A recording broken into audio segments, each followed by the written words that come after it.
Lono, so ngayon no, ang pag-usapan natin itong tungkol sa sinasabi dito sa Biblia no, patungkol sa ating mga leader, mga hari, mga presidente, barangay councilor, captain, church leader o kahit sino. Ano ba ang sinasabi dito sa Biblia patungkol sa kanila? Ang sinasabi dito sa Proverbs 24 verse 21, ang sinabi dito, anak, igalang mo ang Panginoon at ang hari at huwag kang sumali sa mga tao na nag-aalsa laban sa kanila. Dito sa atin ngayon, kung titignan mo ngayon, sa atin sa Pilipinas, kung titignan mo, maraming mga tao na nag-aalsa laban sa ating presidente. Hindi lamang sa ating presidente, kundi sa iba pang agency or agent or sa ano bang sangay ng ating gobyerno, mga councilor, barangay captain o kahit sino man no nag-aalsa laban sa kanila at nagsasalita ng masama laban sa kanila. Ang sinabi dito ng ating Panginoon, igalang mo ang hari. Dito sa atin, maraming mga tao na hindi talaga nagbibigay ng respeto at saka paggalang sa ating mga hari. Ang hindi paggalang sa hari or presidente or kahit sino man ay hindi paggalang sa Diyos. Kasi nga sinabi dito, igalang mo ang Panginoon at ang hari. So kung hindi mo igalang ang hari, hindi mo rin iginalang ang Panginoon. Ayon yan mismo dito sa kasulatan. Maraming mga hangal na mga tao na gumagawa niyan ngayon na nag-aalsa laban sa gobyerno. Mga madre, mga pare, mga pastor o kahit sino man na mga tao na hindi nakakaintindi sa kautusan na sinabi dito sa Biblia. Mga tao na binubulak ni Satanas upang maniwala sa kasinungalingan at mag-alsa laban sa gobyerno na itinalaga ng ating Panginoon. Ang sinabi dito, huwag na huwag kayong sumali sa pag-aalsa laban sa mga hari. Itong mga taong ito, hindi nila alam ang kanilang ginagawa. Ang kasamaan na kanilang ginagawa pagdating ng araw, aanihin nila ang bunga nito. Ayon nga dito sa Exodo 22 verse 28, sinabi dito, huwag kang magsalita ng masama or igalang mo ang Panginoon at ang hari. Huwag mong mumurahin ang hari ng katauhan. Huwag mong mumurahin. Ngayon, dito sa atin, maraming mga tao na hindi lamang nila nirerespeto yung presidente or hari natin or kahit sino man na nakaupo sa pamahalaan, kundi minumura pa nila na hindi nila alam na ang utos ng Diyos, huwag niyong mumurahin ang hari. Ang mga taong ito ay hindi talaga nakakaalam kung ano ang utos ng Diyos. Ang kasamaan ang siyang naghahari sa kanila. Even kahit mga pare, mga madre, yan na, taga-simbahan na yan. Yan ang madadalas nyong makita na kasama sa mga rally. Yang mga tao na yan, mga alagad daw ng simbahan, pero alagad ni Satanas. Kasi nga, basa ng Biblia, wala namang naintindihan.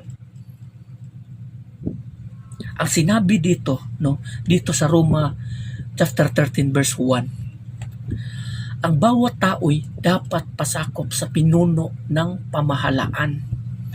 Ang bawat tao raw ay dapat magpasakop sa mga pinuno ng pamahalaan. Klaro po yan. Dapat tayo po ay magpasakop.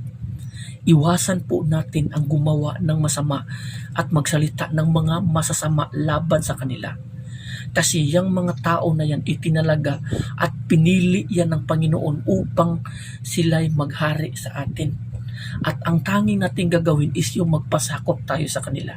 Noong unang panahon, sa panahon sa mga Israelita, yung mga tao pinagharian ng Diyos at wala silang hari noon dahil ang hari nila noon ang Panginoon.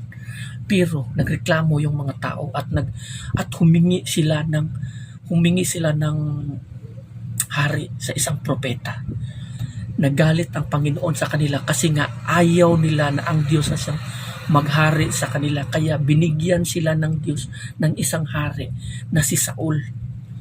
Doon nabuo ang unang gobyerno sa Israel sa pamamagitan ni Saul.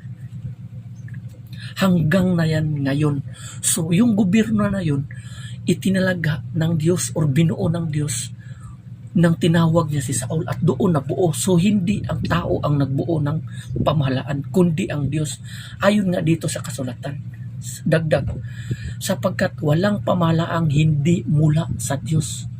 So lahat ng mga pamahalaan, ito ay itinalaga sa Diyos or mula sa Diyos or ang Diyos ang nagpili or nagtalaga nito, nagtatag nito sa atin. Kaya nga, dapat yung mga leader natin ay igalang natin ayon mismo sa utos ng ating Panginoon at huwag tayong magsalita ng masama. Dagdag dito, sinabi, ang Diyos ang nagtatag ng mga pamahalaang umiiral. So klaro, dagdag din dito sa verse 2. Kaya nga, ang lumalaban sa pamahalaan ay lumalaban sa itinalaga ng Diyos. No, klaro po yan. Kung ikaw nagsasalita ka ng masama laban sa mga presidente, una mong binabato ng yung mga salitang masama ang Diyos bago yung leader na yan. Bakit?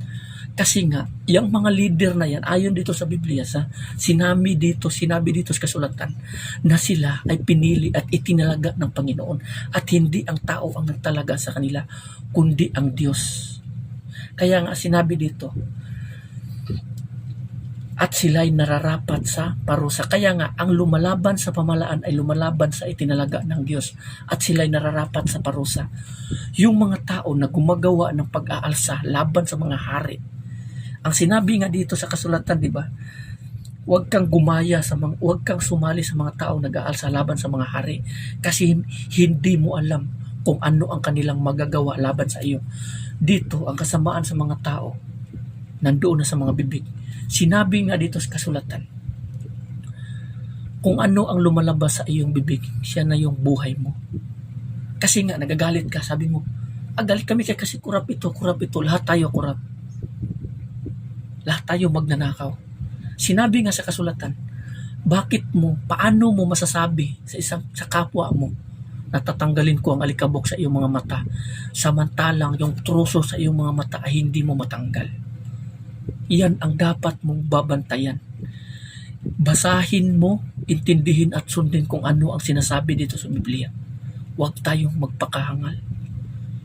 Baka darating yung araw na ang mga salita sa iyong bibig ay siyang magpapahamak sa iyo pagdating ng araw. Dahil lamang sa hindi mo sinusunod ang sinabi ng Biblia na igalang mo ang iyong hari at ang Panginoon. Ang hindi pagalang sa iyong hari, presidente o kahit sinong leader, ay hindi rin paggalang sa Panginoon. At sila'y nararapat sa parusa. Alam nyo na kung ano ang parusa na inihanda ng Diyos sa mga tao na gumagawa ng masama. So hanggang dito na lang, no. Maraming salamat and God bless everyone.